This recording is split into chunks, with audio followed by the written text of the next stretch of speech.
Lesson 15 could be the single most important lesson in Physics 20, solving vector problems. Because if you can't solve vector problems in 2 dimensions, then many things later in Physics 20 and a lot of things in Physics 30 will become very difficult. So it's really important that you get this lesson. We've done the basics. The basics of solving vector problems in 2 dimensions is SOHCAHTOA and Pythagorean theorem. Those are going to be the tools that we use to solve these problems. And let's just get right to it with example number 1. And you can see why, you'll be able to see why this is an important skill and how separating things into components is going to become an increasingly important skill. On a hot summer day, a person goes for a walk to see if they can find a 7-Eleven to buy a Slurpee. He first walks 3.5 kilometers north, then 4.2 kilometers east, then finally 1.4 kilometers south before getting to 7-Eleven. Oh, thank heaven. Determine the displacement of the person. So quick sketch. 3.5 kilometers north. 3.5 kilometers north. 4.2, and I'm placing all the vectors tip to tail, east. And then 1.4 kilometers south. So I placed all my vectors tip to tail, and now the resultant goes tail, tail, tip, tip. All right, and all I want to do is find the length of this vector, call it r, and the angle in between this one, and actually probably better we find it between this one and this one.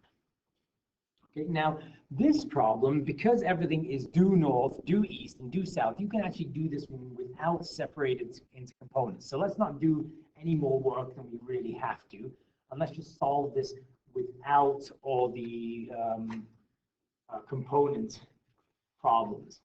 It's easy to see this one because if you go 3.5 north here, and then you've gone 1.4 south, well, then you know that the difference between them, in other words, you know the size of this vector here, the arrow up there, the size of this vector, it's a north vector, and it's just 3.5 minus 1.4, which is 2.1. So we know that this is 2.1. And this one is even more simple. This vector here, the easterly vector, is simply 4.2. So this triangle is actually really easy to solve. Let's just draw the triangle separately. This one right here, so it looks like this. 4.2 going east, 2.1 going north, and the resultant is here, and the resultant angle is here. And so we can solve this very easily using Pythagorean theorem and inverse tangent to get theta. So let's do that. So that's going to be r equals, now I'm starting to skip steps here, and I hope that's okay. I'm just doing Pythagorean theorem, but I'm just going to do the r instead of r squared, 4.2 squared plus 2.1 squared. So you can just put that into your calculator, and you're going to end up getting 4.7,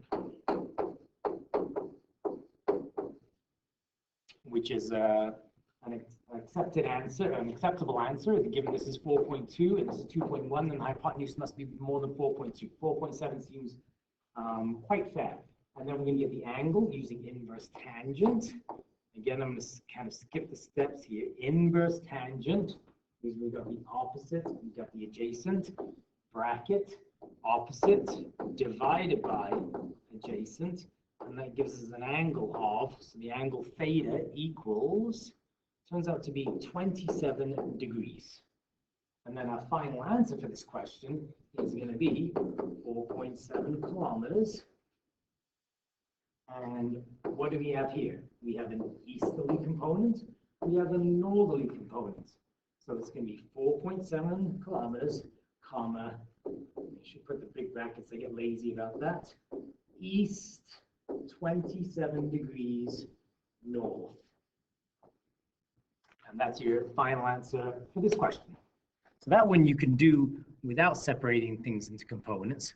let's move on to one where you do have to separate things into components. This is a good example because this goes into the second unit of dynamics where we're using force. There's a wagon is being pulled by a rope that makes a 25-degree angle with the ground. The person is pulling with a force of 103 newtons along the rope to determine the horizontal and vertical components of the vector. It would probably be helpful to draw a quick sketch, and so here's your quick sketch. So just some fundamental concepts about this problem. You're pulling this wagon, but this wagon is just moving horizontally along the ground. So it's not moving in the direction you're pulling it. You're pulling it up, and you're pulling it up and to the right, but it's only moving horizontally. So in other words, the 103 newtons of force that you're using, only as a part of it is being used to move the wagon. The other part is being wasted because you're trying to pull it up, and you're probably failing against gravity.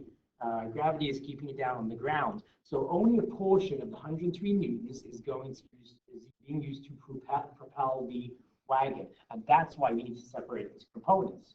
So we can make a right angle triangle out of this very easily. We have components going to the right, and we have components going up.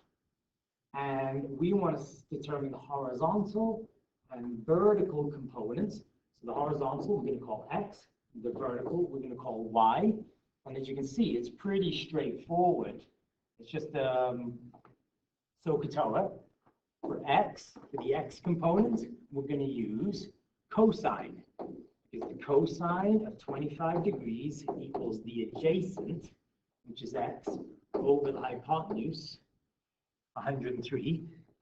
And then we solve for X, which just means multiplying, right? X equals 103 times the cosine of 25 degrees, and that is going to give us an answer of 93 newtons. So in other words, out of the 103 newtons being put on the wagon, only 93 of that is useful and is propelling it forward. Then we'll do the other one, the Y components, and when we do the dynamics unit, it will become clear why it's important to also calculate the Y components. So the Y component is Y, and you could use this, but why would you? If you can use information that's given in the original question, don't use information that you've calculated previously, just in case you made a mistake. So we're going to use sine of 25 equals Y over 103, and then Y equals 103 times sine 25, and you end up getting Y equals 44 newtons.